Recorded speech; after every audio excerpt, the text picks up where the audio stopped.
The invisible chains of fear. Fear is the oldest emotion known to humanity. It is older than language, older than civilization, older than the first fire.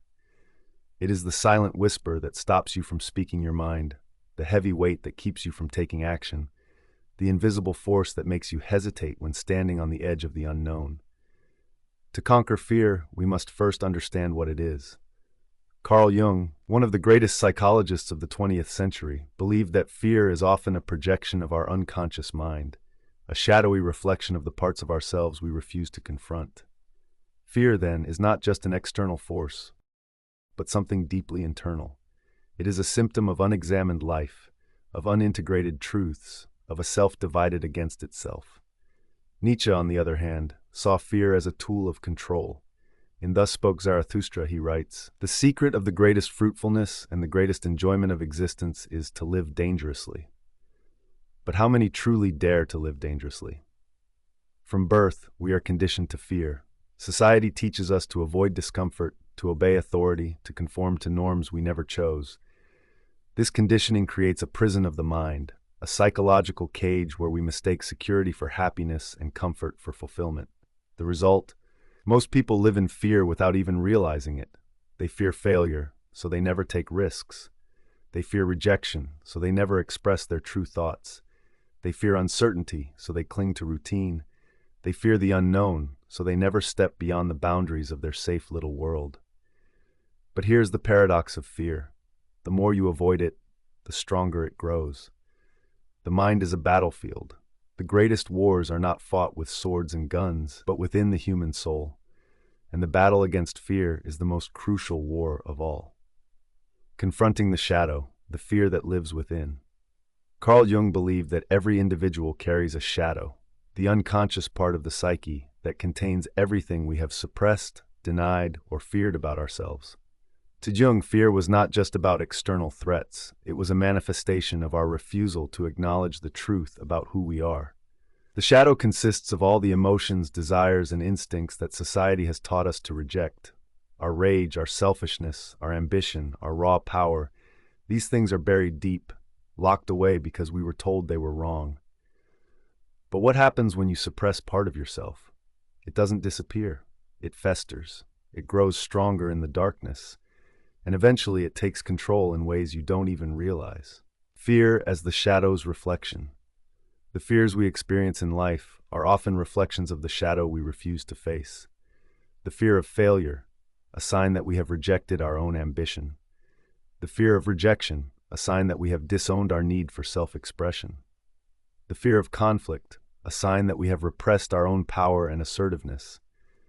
Jung argued that true self-liberation comes from integrating the shadow, not by destroying it, but by bringing it into consciousness. One does not become enlightened by imagining figures of light, but by making the darkness conscious.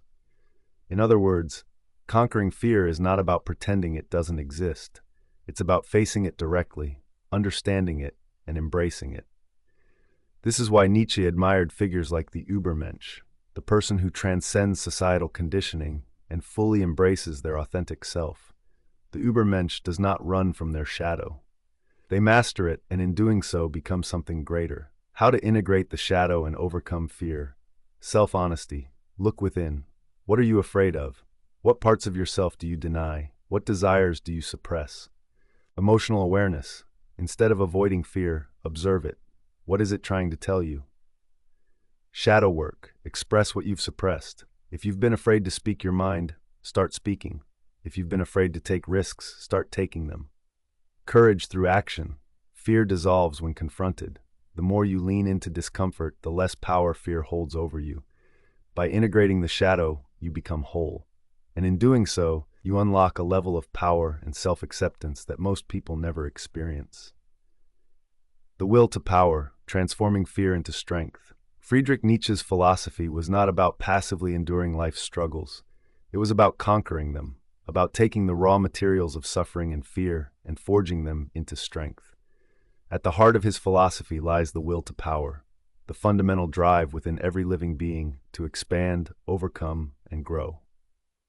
Unlike Schopenhauer, who saw life as driven by a blind, meaningless will to survive, Nietzsche believed that existence is defined by a deeper force, the will to dominate obstacles, to create, to impose one's own meaning on the world. Fear in this framework is not something to be eradicated, it is something to be harnessed. The role of fear in growth. Imagine a warrior standing before a battlefield.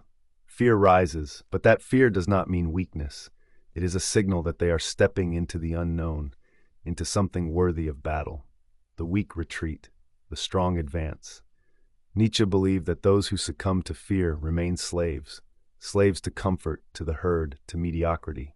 But those who embrace fear and use it as a catalyst for action evolve into masters. The secret for harvesting from existence the greatest fruitfulness and the greatest enjoyment is to live dangerously. This is the will to power in action, not avoiding hardship, but seeking it, not running from fear, but using it as fuel. Turning fear into power, the will to overcome, reframe fear as a challenge. Instead of seeing fear as a sign of danger, see it as a test. Ask yourself, what would the stronger version of me do right now? Then do it. Destroy the herd mentality. Society conditions people to seek safety, comfort, and approval. But safety breeds stagnation. The Übermensch does not ask for permission to be great.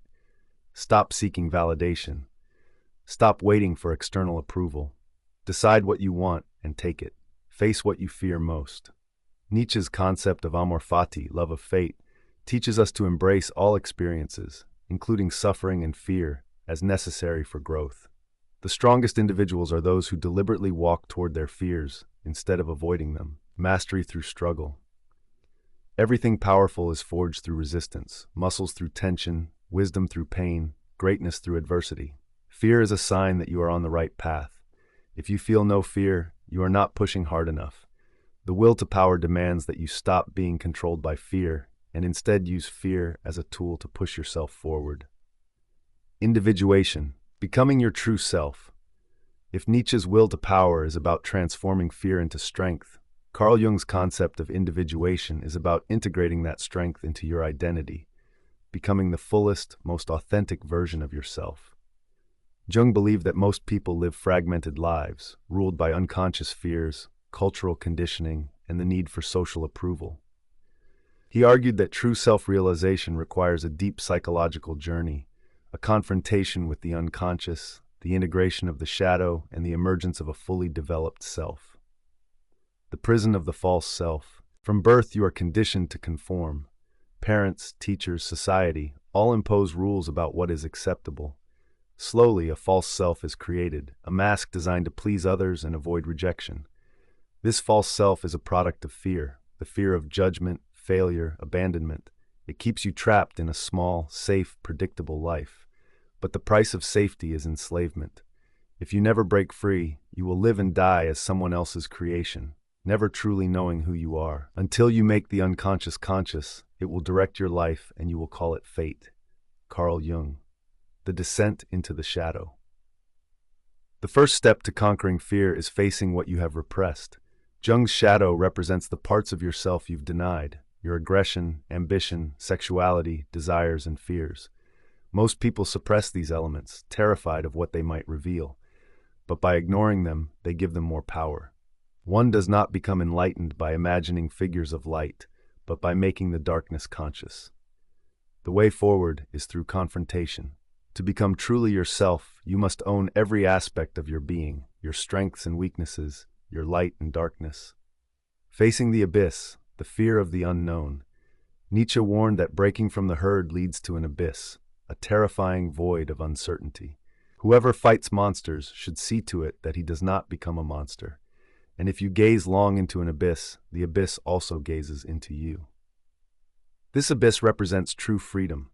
It is the moment you realize that no one will save you, no external structure will define you, and no meaning is handed to you. Most people retreat, clinging to comfort, ideology, or distraction.